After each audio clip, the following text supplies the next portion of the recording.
I think I'm off edibles for life.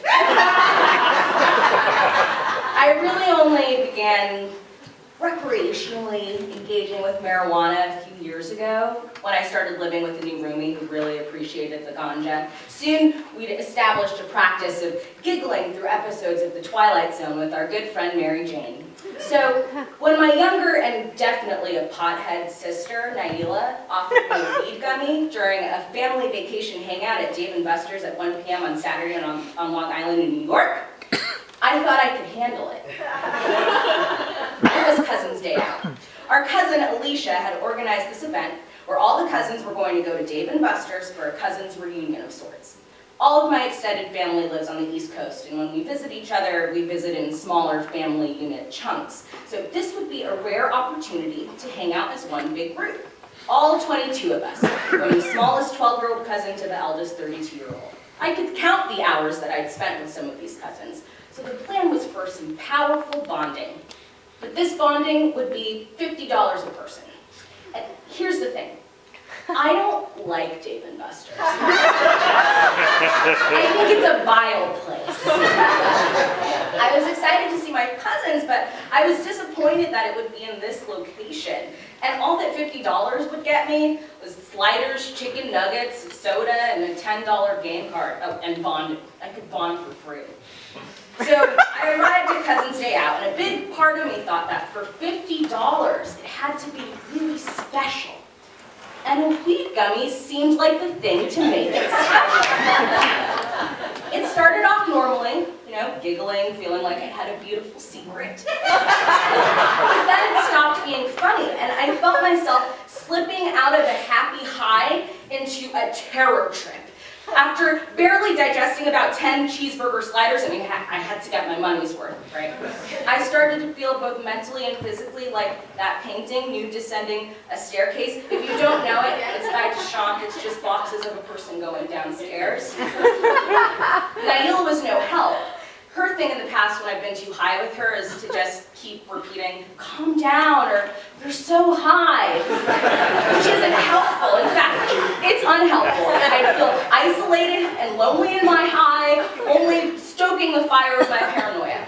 I knew I'd have to figure this one out on my own. So I decided to ground myself. I would do the only thing that has ever really felt like home to me at an arcade, which is to play Dance Dance Revolution. Perfect. This would give me something to do with my body to remind myself that it was there because I was no longer sure. And it was a game that I could play solo. So no elementary school age cousin would have to find out that Johanna, a whole 27 years old, one of the eldest in the group and widely considered to be extremely responsible, no longer remembered what state she was visiting. This became my mission. Play it cool, hide your secret, leave alive.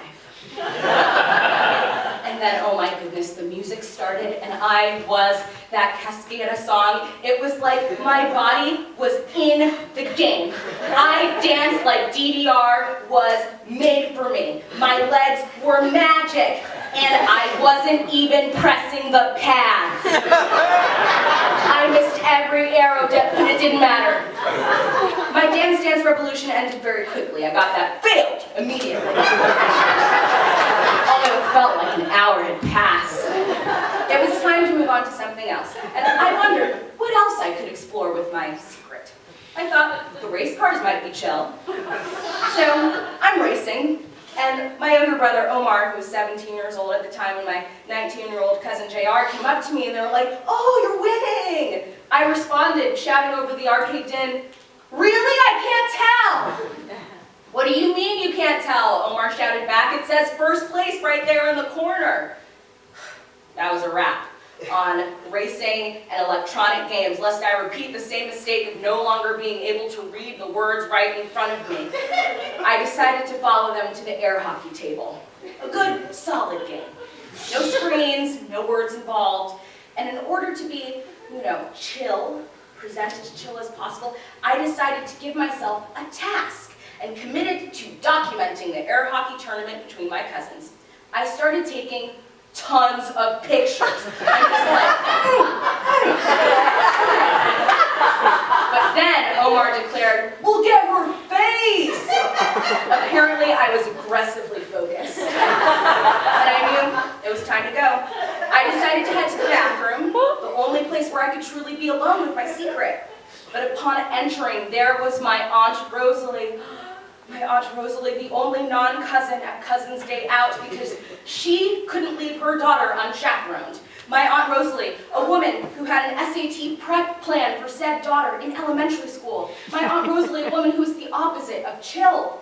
"Joe, let's chat," she shouted, arms open wide for a hug. "I just caught up with Naila." Of course, Naila was simultaneously and separately having a completely normal day, just chatting it up with Aunt Rosalie, just, casually sharing her thoughts and feelings and dreams, because this is her normal.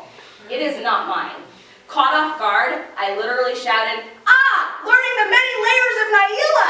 and then darted into the bathroom. Finally, I was safe. In the stall, I pulled my pants down just in case I eventually ended up wanting to pee. The stall was a pale orange color, fluorescent lights. My head was spinning and I was feeling isolated AF. I started to imagine how awful it would be to be in solitary confinement. I literally did a method acting exercise where I thought, imagine what you did. That's the peephole where you get your food.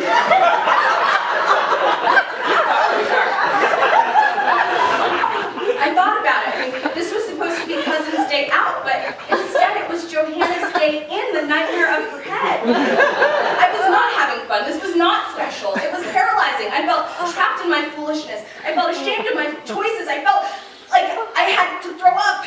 And before I could turn to face the toilet, all of the sliders came out all over my underwear and pants! I did the only thing I could do.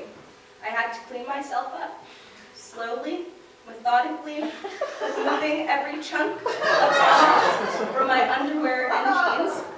And then I had to pull that underwear and those jeans back and wear them once more.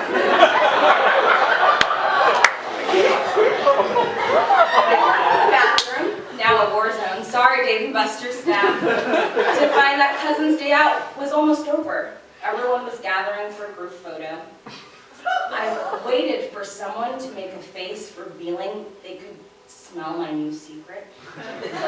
But there were no faces, no noses being plugged, no comments on how it suddenly smelled of puke. In fact, no one seemed to realize that I'd been gone.